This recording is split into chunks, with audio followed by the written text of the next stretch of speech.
I never imagined my marriage would unravel the way it did. But hindsight is a brutal kind of clarity. It doesn't just show you the truth, it shows you how long you ignored it. Looking back now, I see the cracks were always there. Hairline fractures in the foundation of our life together. Too subtle to notice at first, or maybe too inconvenient to admit.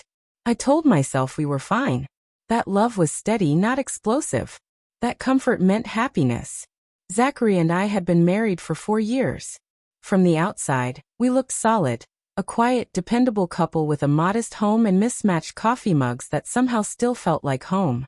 We had our routines, our jobs, our shared groceries, and Sunday mornings spent half asleep in each other's company. It wasn't fireworks, but it was ours. Or so I thought. Underneath that routine, though, there was a tension I couldn't name back then.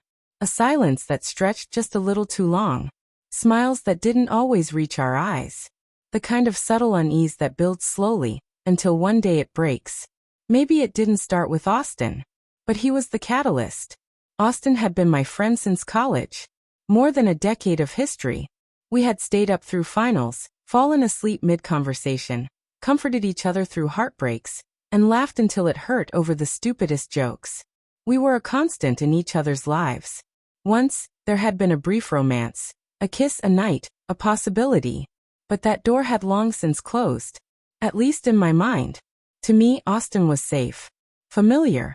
Predictable in a world that often wasn't. But to Zachary, he was a shadow that never quite left the room. A question mark that never became a period. At first, Zachary didn't say much. He was polite when Austin came up in conversation. Nodded along when I shared stories. Even shook his hand once or twice. But over time, I noticed the way his jaw tightened when I laughed at something Austin said. The way he went quiet when I mentioned a memory. I dismissed it as jealousy. Brushed it off with the arrogance of someone who believed they were above suspicion.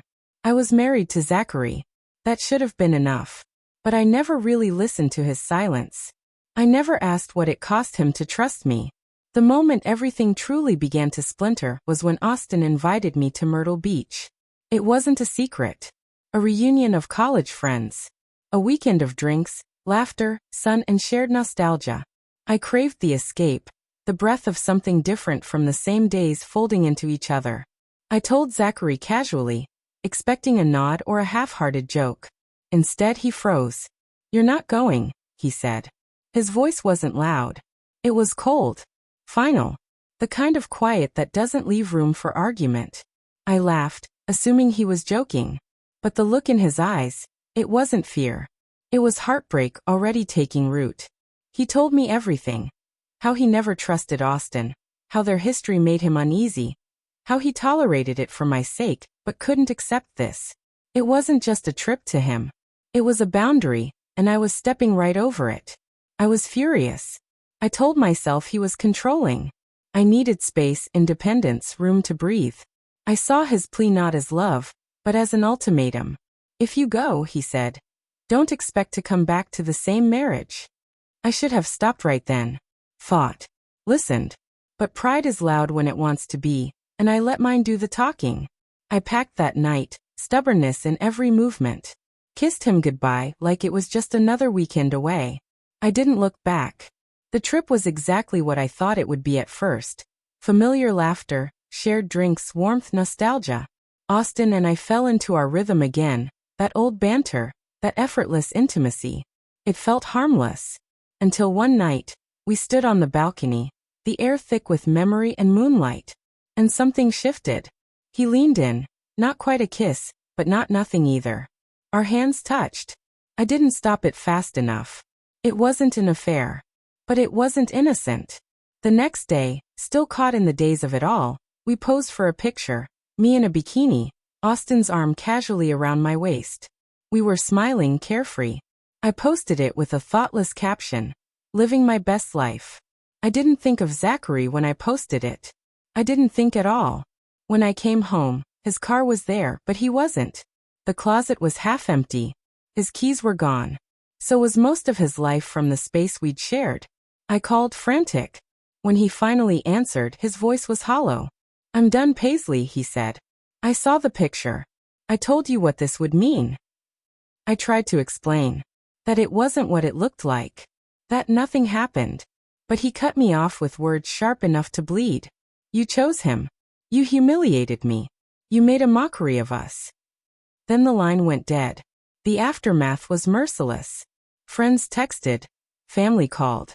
People I hadn't spoken to in months suddenly had opinions, judgment dripping from every word. How could you do that? You made him look like a fool. That photo was beyond disrespectful. I deleted it. Too little, far too late. Austin? Whatever flicker had existed between us disappeared the moment I saw what I'd done. There was no secret romance, no dramatic betrayal.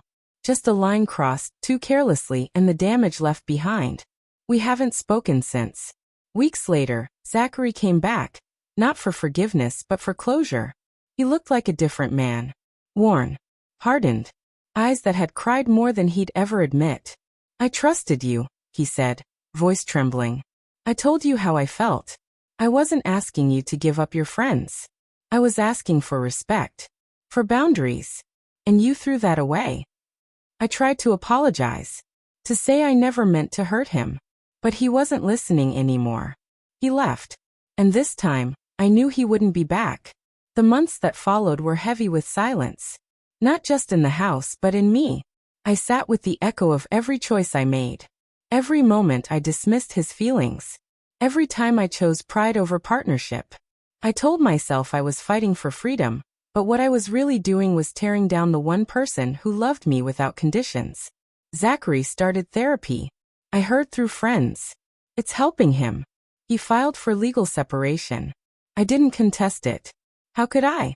I broke something sacred. Now all I have are memories of what could have been. Austin faded back into the background. There was never any fairy tale ending there. Just a moment that cost me everything.